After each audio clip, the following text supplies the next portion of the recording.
Bonjour, je m'appelle Sylvain Delarue, je dirige le cabinet Sidel Formation, un cabinet de formation en management. J'exerce ce métier maintenant depuis les années 90, d'abord dans le secteur industriel, qui entre 90 et 2005 a connu de grandes transformations, puis maintenant plutôt pour les institutions publiques et notamment les collectivités territoriales. L'intention de cette vidéo est de présenter quelques outils appliqués qui découlent de la notion de résilience organisationnelle. Pour repréciser le propos, en matière d'accompagnement du changement et des transformations, nous allons chercher un cadre de référence dans le champ de la résilience organisationnelle, c'est-à-dire en s'interrogeant sur comment un encadrement peut-il, dans son périmètre d'action, développer les capacités de robustesse, d'adaptabilité et de rebond pour ses équipes. Voilà comment on peut caractériser rapidement la notion de résilience organisationnelle. Quels sont les gestes, quels sont les outils qui permettent de le faire?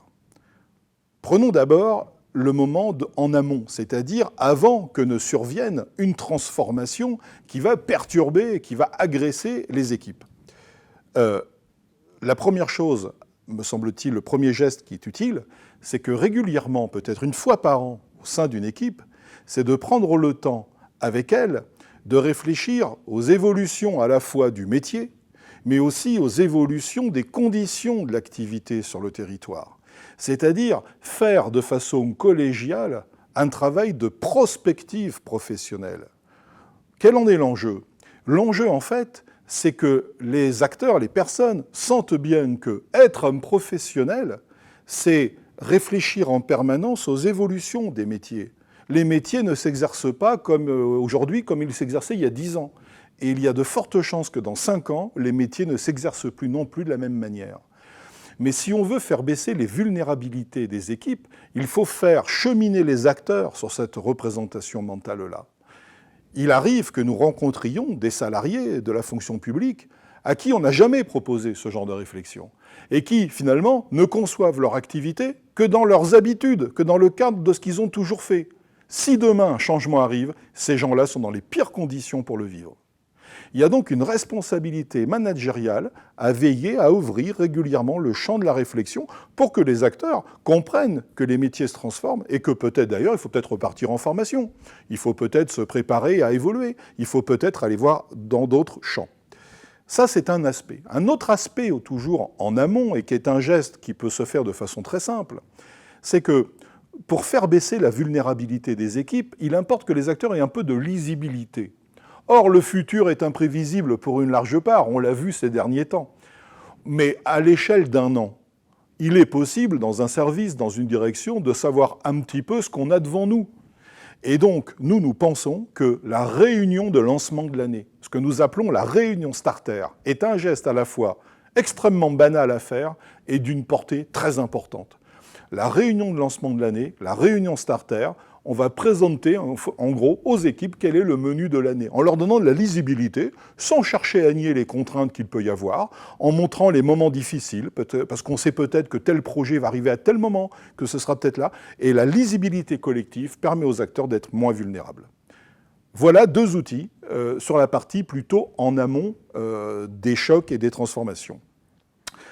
Un deuxième outil que je dois évoquer, qui est très utile pour les managers au moment où la crise monte, quand les choses commencent à devenir difficiles. Et des situations difficiles, les managers en ont, ils en auront. C'est l'outil qu'on appelle le co-développement. En quoi consiste le co-développement? Pour les managers, il s'agit de renoncer au fait que je n'ai besoin de l'aide de personne, je sais faire. Aujourd'hui, les situations de travail conduisent tous les managers aux limites de leur savoir-faire. Et à un moment donné, il faut renoncer au fait de vouloir se débrouiller tout seul. Et donc, le co-développement consiste en une réunion où vont se retrouver ensemble des pairs, PAIRS, c'est-à-dire des collègues transversaux, et qui vont se mettre dans un travail d'auto-formation entre eux. Comment cela fonctionne? Un groupe de 7 ou 8 qui s'est coopté, qui s'est choisi, c'est important pour que la confiance soit là. L'un d'eux va exposer une situation-problème qu'il rencontre, et ses collègues vont d'abord le questionner, puis lui apporter un certain nombre d'idées. La méthodologie du co-développement est assez rigoureuse, et curieusement, elle bloque un peu les débats pour, en fait, apporter à celui qui a exposé sa situation une accumulation d'idées toutes différentes.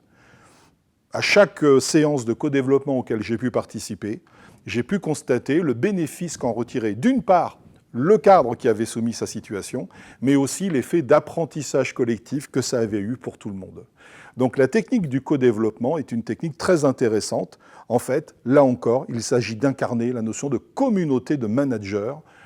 Il n'y a pas de raison de rester enfermé dans sa solitude professionnelle. On peut apprendre entre nous sans forcément aller chercher des formateurs externes, ce que je ne devrais pas dire puisque j'en suis un. Troisième et dernier élément, illustration que je voulais vous donner sur la résilience organisationnelle, c'est l'enjeu de traiter les peurs. Au-delà des aspects managériaux, quand des transformations arrivent, ce qui traverse les personnels, à tout niveau d'ailleurs, y compris pour les cadres, c'est la peur du lendemain. Est-ce que demain j'aurai un boulot ? Est-ce que je serai encore dans cette collectivité ? Est-ce qu'on va me proposer quelque chose ? Avec qui je vais devoir travailler ? Sur quels horaires ? Dans quel lieu ? On sait très bien que ces questions-là sont importantes pour la vie quotidienne des acteurs. Et donc, sur le traitement des peurs, la construction de la résilience consiste à pouvoir apporter des éléments d'éclairage au fur et à mesure. Mais attention, cet aspect de traiter les peurs n'est pas du seul ressort des managers. Il y faut là une coopération très claire et très fluide entre les managers eux-mêmes et la direction des ressources humaines. Et il y a sur cet aspect-là l'enjeu de pouvoir clarifier les processus de gestion des ressources humaines. Je dis ça dans la mesure où assez souvent, les gens que je rencontre dans les organisations, ça reste une boîte noire encore aujourd'hui. On ne sait pas trop comment se prépare, comment sont prises les décisions. On voit des choses au coup par coup, alors que pourtant, si on va travailler avec les équipes RH, elles cherchent à structurer leurs méthodes, leurs démarches et leurs process. Il y a encore, je crois, des progrès à accomplir sur cet aspect-là. Et donc, la coopération entre les directions des ressources humaines et les managers, c'est cette coopération qui va être de nature aussi à traiter les peurs et à montrer aux personnes que même si les conditions d'activité changent, il y a des portes de sortie, il y a des opportunités à saisir et il y a surtout un soutien que les directions des ressources humaines, aidées par les managers, vont être capables d'apporter aux acteurs pour que demain, ils rebondissent éventuellement dans une nouvelle activité ou ailleurs. Voilà 3 illustrations d'outils appliqués que je voulais développer derrière la notion de résilience organisationnelle. Merci de votre attention.